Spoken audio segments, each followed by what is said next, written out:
Hola, soy Rodolfo Muñoz y vamos a platicar de un tema realmente de moda. Lo estamos titulando Aranceles para todo público. ¿Por qué? Porque es el tema de hoy y todo el mundo habla y es la parte medular y internacional de nuestro, vamos a llamarlo así, conflicto o solución de conflicto que tenemos con Estados Unidos, nuestro principal socio comercial. ¿Qué es un arancel? Un arancel es un derecho de aduanas que grava las mercancías importadas por un país. Lo que un país compra a otro, el que está comprando pone el arancel. Esto constituye por excelencia un instrumento de proteccionismo. En realidad es un impuesto, es una tarifa, es un extra que se va a estar cobrando para poder proteger o favorecer a los productos de ese país. En muy pocas ocasiones los aranceles se cobran a las exportaciones y sería por un tema totalmente recaudatorio. Un arancel es una tarifa oficial.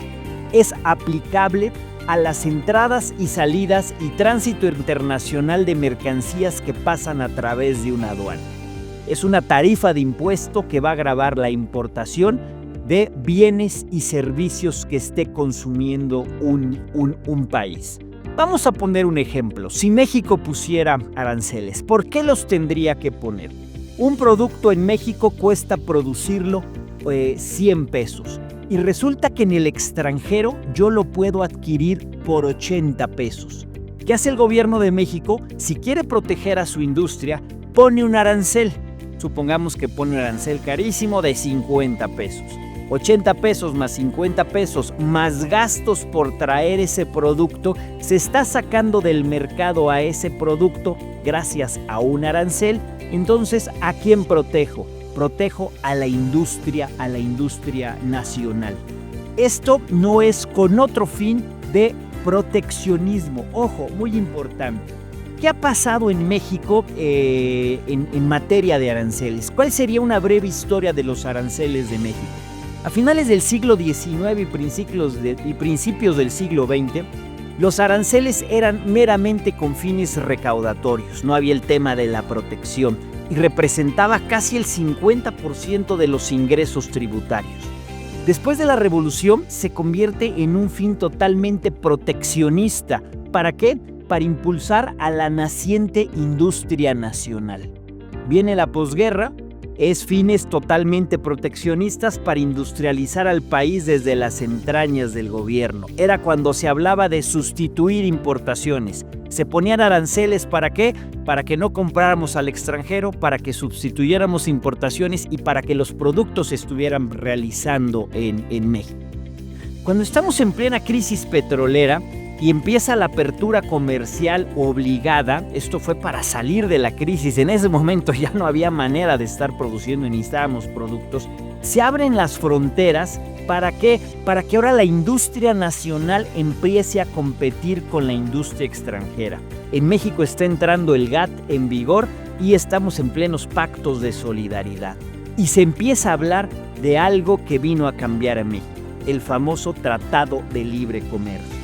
En 1994 se firma un tratado de libre comercio entre México, Estados Unidos y Canadá, ahora conocido como TEMEC, donde a través de este libre comercio lo que se eliminan son los aranceles. ¿Qué pasa con los aranceles en el mundo? ¿Quién pone la pauta para los aranceles en el mundo? Lo pone el país más desarrollado. Los países más desarrollados quieren vender sin limitación, quieren vender a todo el mundo sin que les pongan una sola traba. Pero quieren comprar ¿con qué?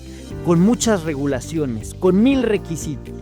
Una vez que los países hacen esto, los aranceles los ponen ¿para qué? Para proteger a su industria en lo que se hacen más fuertes. Una vez que son más poderosos, promueven el libre mercado. ¿Para qué? Para que una vez que haya libre mercado, ya no haya competencia fuerte.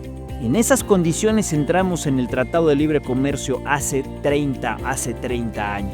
¿Y México qué fue lo que hizo? Se puso las pilas y empezó a producir, y hoy tenemos una industria muy interesante. En aquellas épocas dependíamos totalmente del petróleo, hoy México depende prácticamente de sus ventas al extranjero. ¿Qué es lo que hace Trump cuando habla en materia de aranceles?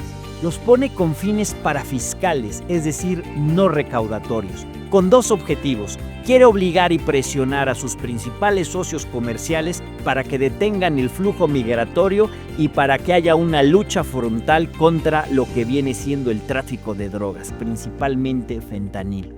Y es una idea de chantaje, es una medida de chantaje fuera de legalidad, porque hay un tratado comercial que él se pasa por el arco del triunfo y de manera unilateral impone aranceles.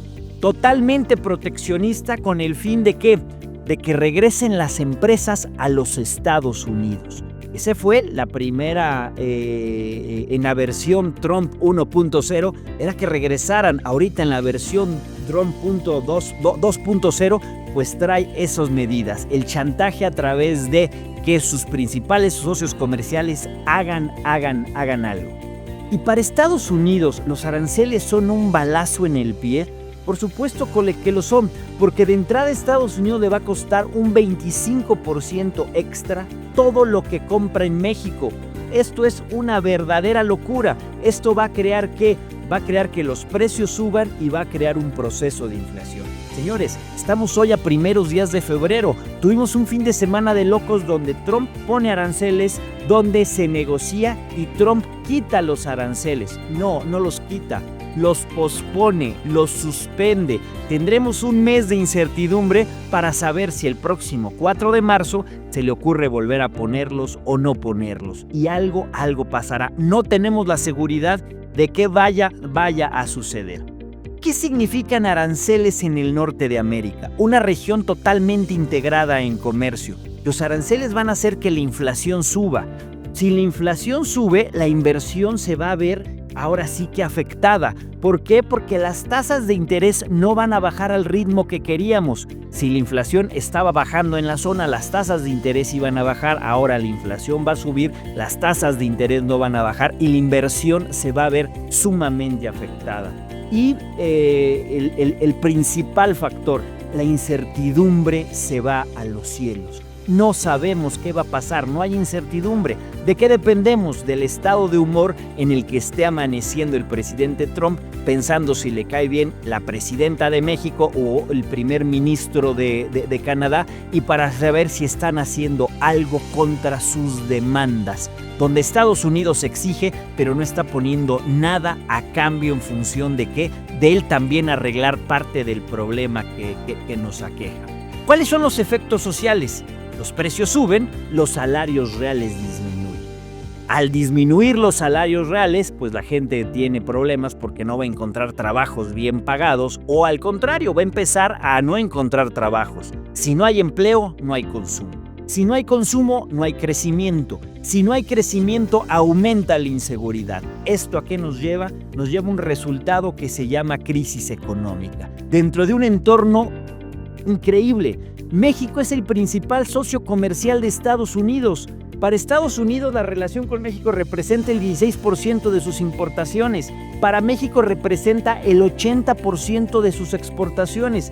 Es una locura que a tu principal socio comercial les quieras poner aranceles por un tema de seguridad nacional donde no estás haciendo tu chamba. Si nos metemos a la página Data Economics del Gobierno de México, Estados Unidos, tenemos una inversión extranjera de 14.474 millones de dólares, inversión extranjera a septiembre del 24. Y remesas recibidas, una locura, 16.474 millones de dólares, récord.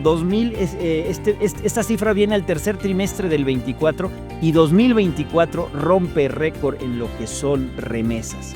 ¿Qué sucede? La participación de Estados Unidos en las exportaciones de México. Estados Unidos nos compra el 83.1% de nuestros productos y la participación de Estados Unidos en las importaciones de México es el 40.2%. ¿Esto a qué nos lleva? A tener un balance comercial con Estados Unidos en superávit, cosa que el señor Donald Trump no le parece. ¿Cómo es posible que México tenga superávit? Y habla de una relación ventajosa acerca de México con esta relación. Aquí podemos ver una gráfica en función de lo que México compra contra lo que México vende y cómo hemos tenido, ya llevamos varios años con un superávit con Estados Unidos. ¿Cuáles son las principales exportaciones que tiene México hacia Estados Unidos? Bueno, el 36% son partes y accesorios de vehículos automotores. Ojo, de esa gran parte de exportaciones nosotros compramos muchos productos para poderlos transformar, adicionar y poderlos exportar.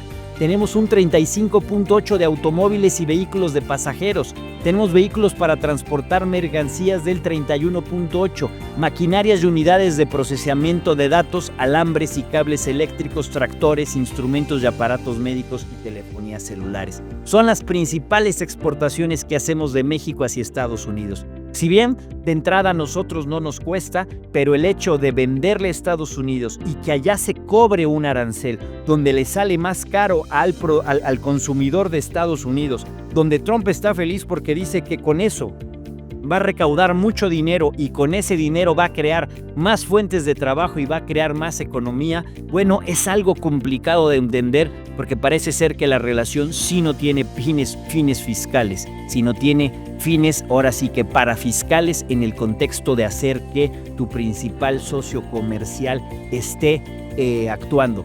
Tenemos más de 1,300 de kilómetros de frontera, hay más de 5 millones de empleos directos, hay más de 90 millones de personas viviendo en la zona fronteriza, tenemos más de 54 puertos donde todos los días cruzan alrededor de 300,000 automóviles, casi 100,000 camiones con mercancía. Hay un comercio internacional increíblemente poderoso que se ha trabajado durante mucho tiempo.